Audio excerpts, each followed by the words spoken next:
네, 안녕하세요. 카이스트에서 면역학을 가르치고 연구하는 신의철입니다. 오늘의 제목은 돌파 감염은 왜 일어나나입니다. 실제로 지금 이제 3월, 4월 거쳐가지고요. 오미크론의 대유행이 있었습니다. 백신을 2번 맞으신 분, 심지어 3번 맞으신 분들도 감염, 확진됐다가 나으신 분들이 굉장히 많으세요. 부작용이 있는 걸 감수하고 맞았는데 이렇게 돌파 감염이 있으면 이게 이 백신 이거 완전히 물백신 아니야? 이런 얘기들도 지금 댓글들이 많이 나오고 있습니다. 그런데 제가 오늘 그래서 드린 말씀은 이런 돌파 감염이 왜 일어났는가? 이제 그거를 말씀드리고요. 또 하나는 여러분들이 돌파 감염 걸린 것들이 의미가 없는 건가? 백신을 잘못 맞은 건가? 아닙니다. 잘 맞으셨습니다. 그 얘기를 제가 말씀드리려는 건데요. 지금 처음에 우리가 이 백신을 개발했을 때는요. 중화항체라는 거를 우리가 얘기를 많이 했습니다. 그래서 처음에 나온 뉴스에서도 백신을 맞으면 임상시험 했더니 중화항체가가 많이 90몇 퍼센트 한 데서 올라가가지고 예방을 해주고 이런 얘기가 나왔습니다. 근데 여러분 중화항체라는 것들이요. 뭔지를 좀 제가 먼저 설명드려야 될 텐데 바이러스에 대해서 지금 코로나 같은 경우는 스파이크 단백질에 대해서 우리가 이제 백신을 맞으면 거의 항체가 생깁니다. 항체가 생기면은요 바이러스가 설사 내 몸에 들어왔어도 세포 안으로 들어가야지 바이러스 감염이 성립이 되고 얘네들이 증식을 하는 건데 여기에 대한 중항체가 있으면 마치 바지가랑이를 잡아서 못 들어가게 하는 것처럼 방해를 합니다. 그래서 내가 백신을 미리 맞아가지고 중항체가 있으면은 설사 내 몸에 바이러스가 들어오더라도 세포로 못 들어가고 감염이 성립이 안 돼요. 그러니까 백신을 맞으면 예방하는 효능이 95%입니다. 이런 얘기들이 나왔었습니다. 그런데 이 중항체가 지금 돌파 감염이 된다는 건 뚫리고 있다는 거거든요. 거기엔 사실 두 가지 이유가 있습니다. 그 처음에 임상시험에서는 너무나 이 중항체 때문에 예방 효능이 너무 좋았어요. 그런데 한 가지 예상하지 못했던 거. 생각보다 빨리 중항체의 그 양이 줄어듭니다. 실제적으로 한 6개월 지나면은요, 반으로 떨어져요. 그러니까 이 백신이 개발이 완료가 된 다음에 처음엔 되게 효과가 좋은 것 같았는데 생각보다 효능이 빨리 떨어진다는 게 한 가지 이유였고요. 두 번째 이유가 더 중요합니다. 여러분들 잘 알고 있는 것처럼 변이주의 출현이었습니다. 델타, 오미크론 나왔잖아요. 이런 변이주들은 내가 백신을 맞아서 나온 중항체가 더 이상 잘 못 붙어요. 바지가랑이 잡는다고 제가 얘기했는데 이런 방해를 잘 못하는 거죠. 이 방해를 못하는 정도가 어느 정도인가? 제가 그걸 수치로 설명드리겠습니다. 이 백신은 지금 우리가 우한주로 만든 거거든요. 그러면 제가 백신을 맞았는데 만약에 우한주 바이러스가 나를 침입하려고 그런다. 그러면은 완벽하게 막아줍니다. 제가 그 파워를 단위가 특별히 없지만 100이라고 얘기를 할게요. 그러면은요, 델타는 좀 바뀌었거든요. 스파이크가. 나는 아까 똑같은 상태인데 우한주 바이러스에서는 100이라는 파워를 막고 있다면은 그 효능을 5분의 1로 떨어뜨려요. 벌써 20으로 떨어지는 거죠. 현격하게 떨어지는 겁니다. 그렇기 때문에 백신을 맞은 분들이 델타 때도 감염되신 분들이 많았던 겁니다. 그런데 오미크론 보면은요, 좀 황당해요. 그 정도가요. 오미크론은 중화항체의 효능을 20분의 1 내지 30분의 1로 떨어뜨립니다. 100이라는 효능이 있는 거를 우한에 대해서는 이거를 3% 내지 5%로 떨어뜨립니다. 이건 거의 제로를 만든 거나 마찬가지예요. 그렇죠? 그러니까 돌파 감염이 될 수밖에 없어요. 오미크론의 유행 시기에는요. 그러면 이럴 수가 있겠죠. 그렇게 이 백신을 맞아서 생긴 중화항체를 이렇게 무용지물로 만든다면 왜 3차 접종을 왜 맞으라고 그랬어? 저 이 내용 다 알고 맞았습니다. 자, 그 이유는 뭐냐면요. 만약에 이 오미크론에 대한 이 효능이 100이 0으로 돼버렸으면 3차, 4차 아무 의미가 없습니다. 그건 완전히 새로운 바이러스가 된 거거든요. 근데 아까 제가 뭐라고 그랬죠? 0에 가까운 숫자이긴 합니다만 3 내지 5로 떨어뜨렸다고 그랬잖아요. 그러면 3차 접종을 맞으면은요, 중화항체가 50배, 100배 올라갑니다. 그러면 아까 3 내지 5 정도의 효능이 있는 거가 다시 300, 500이 됩니다. 지금 3차 맞은 것도 오미크론에 대한 백신이 아니거든요. 우한에 대한 원래 거에 대한 건데 좀 어떻게 보면은 이 3차 접종이라는 사업을 우리가 했었는데 이런 것들이 오미크론에 있어서는 좀 시간을 버는 정책이라고 할 수가 있는 거라고 볼 수 있겠습니다. 그렇기 때문에 3차 접종을 맞으시면은 중화항체가가 이렇게 또 그래도 임시적으로라도 올라간다. 그런데 더 중요한 이유가 또 있어요. 제가 오늘 면역학을 세부적으로 강의 드리려고 하는 건 아닙니다만 T세포라는 걸 보여드리려고 그래요. 지금 우리가 맞고 있는 백신 맞으면은요, 중화항체도 생기고요, 이런 T세포 반응도 항진이 됩니다. 올라가요. 그러니까 두 가지 효과를 다 누릴 수가 있는 건데 아까는 제가 백신의 효능을 말씀드릴 때 중화항체만 말씀드렸죠.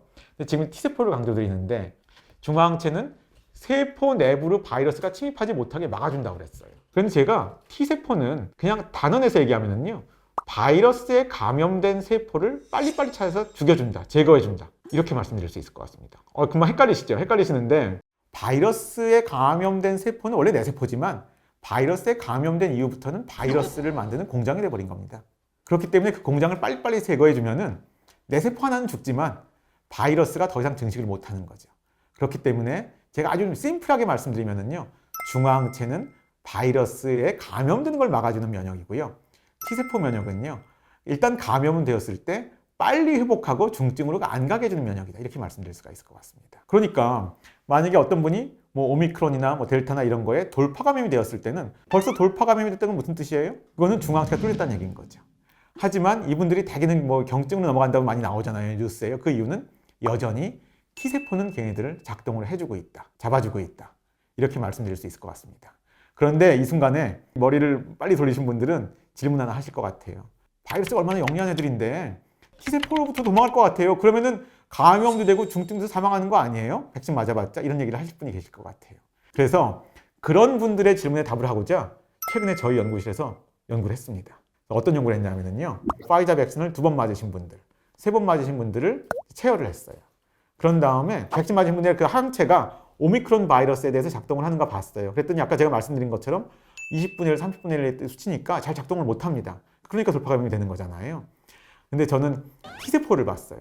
그래서 이분들이 2차나 3차 접종을 맞아서 T세포 반응이 올라가 있는데 이 코로나 바이러스에 대해서 이것이 오미크론에 대해서 작동을 하는가 봤더니요. 굉장히 놀라운 결과가 나왔습니다. 원래 우한 바이러스에 대한 파워가 100이라고 한다면 T세포 반응은 떨어지긴 떨어집니다. 그런데 얼마로 떨어지느냐? 80으로 떨어집니다. 90으로 되는 사람도 있어요. 그러니까 10 내지 20만 떨어집니다. 그러니까 이 정도면은 사실은 굉장히 잘 잡아주고 있는 거죠. 거의 안 떨어진다고 보는 게 맞을 것 같습니다. 그렇기 때문에 백신을 맞아서 유도된 그 면역 반응이 중앙체는 이제 이 회피가 되게 쉬운 반면에 T세포는 잘 도망을 못 간다. 이 변이주 바이러스들이. 이런 말씀을 이제 드리고 싶고요. 아마 조만간 저희 이제 논문 아마 요 유튜브가 나갈 때쯤에 논문이 나와 있을 것 같습니다. 왜 돌파 감염은 되더라도 백신을 맞으신 분들은 중증이 잘 안 되는가? 이거에 대한 답을 드리는 논문이라고 할 수가 있겠고요. 또 질문이 많으신 분들은 이것도 물어볼 것 같아요. 근데 왜 변이주 바이러스는 중앙체는 잘 피해가는데 T세포는 잘 도망을 못 가요? 이유가 있습니다. 중앙체는 그 뭐 스파이크 단백질이라는데 굉장히 좁은 데가만을 인식을 해요. 항체가.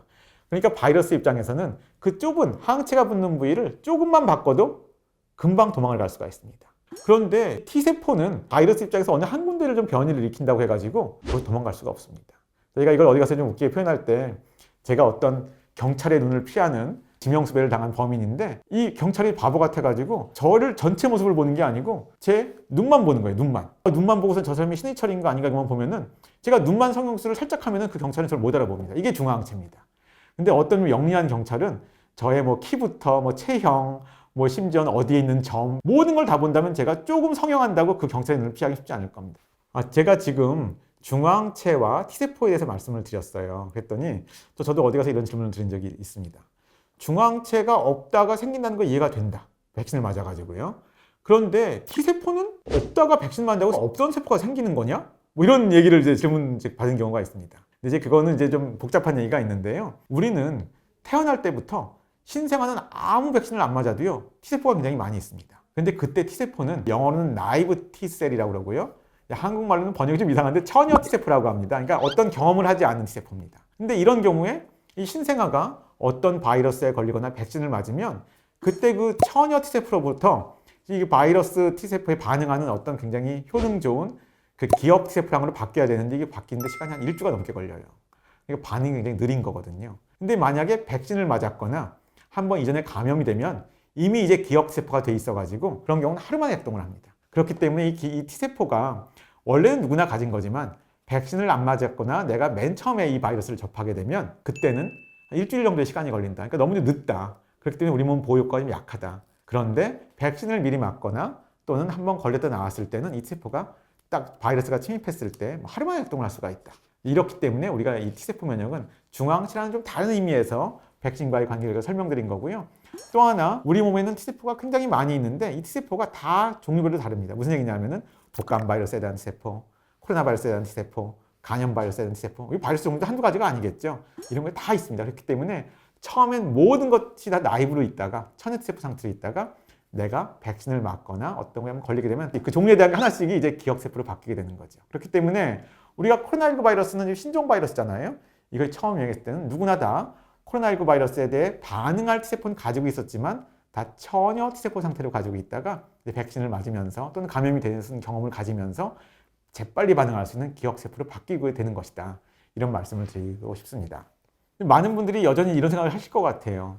나는 맞으래서 3차 백신까지 맞았는데 근데 억울하게 돌파 감염 됐다. 아이씨, 백신 안 맞을 걸 그랬나? 뭐 이런 생각도 드실 수가 있죠. 그런데 제가 말씀드린 것처럼 만약에 뭐 그분들이 백신을 안 맞고 감염이 됐다면 아마 지금 이제 백신 맞고 돌파 감염을 경험하신 것보다 훨씬 더 중증으로 앓으셨을 거예요. 이거는 이제 확률적인 얘기입니다만, 그러다 보면 확률적으로는 아마 어떤 분들은 더 사망하시는 분도 계실 수 있습니다. 그러니까 이걸 우리가 지금 잴 수는 없지만은 인생에 뭐 만약이라는 게 없으니까요. 여러분들이 백신을 맞은 다음에 만약에 돌파 감염이 됐다면 백신을 맞으신 거는 잘하신 겁니다. 그러니까 잘하신 건데 여기에 제가 부가적인 거를 또 하나 드릴게요. 하나는 뭐냐면 요즘에 뉴스에서 많이 보신 그런 내용인데요.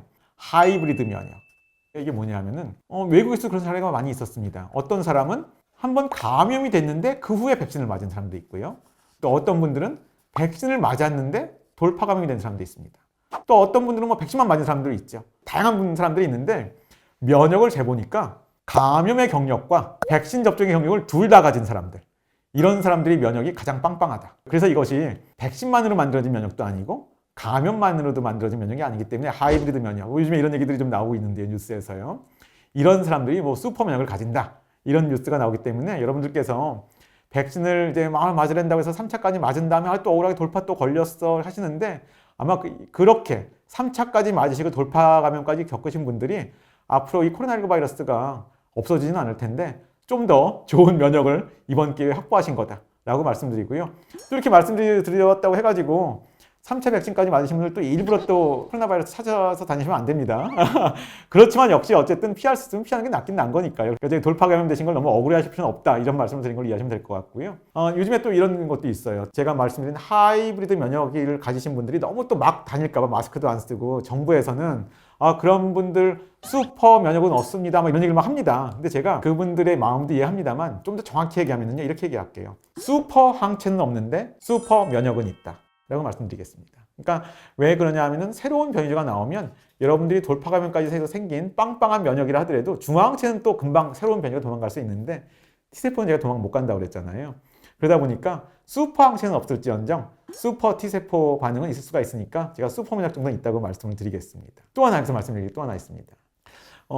여러분들 아마 이런 거 느끼시는 분 많이 계실 것 같아요. 이 코로나19 유행이 2년 넘게 진행되는 동안에 여러분들 중에 혹시 일반 감기, 코로나19 말고요, 걸리신 분 계세요? 뭐 독감 걸리신 분 계세요? 생각보다 적게 걸렸어요. 왜냐하면 여러 가지 이유가 있는 것 같은데 마스크를 우리가 또 많이 쓰고 다니고 하다 보니까 원래 코로나19 때문에 한 어떤 방역 대책이었는데 일반 감기나 독감도 거의 안 생겼습니다. 이 사회 전체적으로. 자, 그랬을 때 이런 생각할 수 있겠죠. 그러면 우리가, 이건 농담입니다만, 코로나19가 없어진다 하더라도 우리 감기도 싫고 독감도 싫으니까 우리 앞으로 온 국민이 마스크 쓰고 다니면 어때? 그러면 감기도 없고 독감도 없을 거 아니야. 이런 생각을 장난스럽게라도 하실 수 있는 분이 계실 텐데, 그럼 그게 좋을 것이냐? 이거는 이제 어떤 의학자들이 연구한 건 아닌데요. 제가 여기에 인사이트를 좀 줄 수 있는 그런 거를 한번 책을 읽은 적이 있어요. 근데 그거는 바이러스 행성이라는 되게 얇은 책입니다. 지금 서점 가면 사실 수가 있는데요.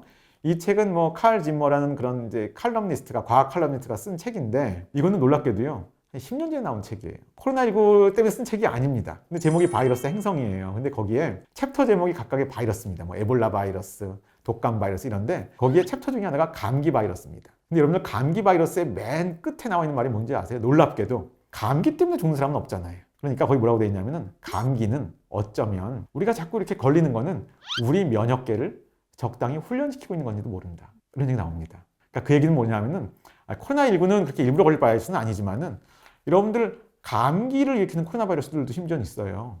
이런 것들은 여러분들 다 겪었던 것들이거든요. 대부분의 사람들이.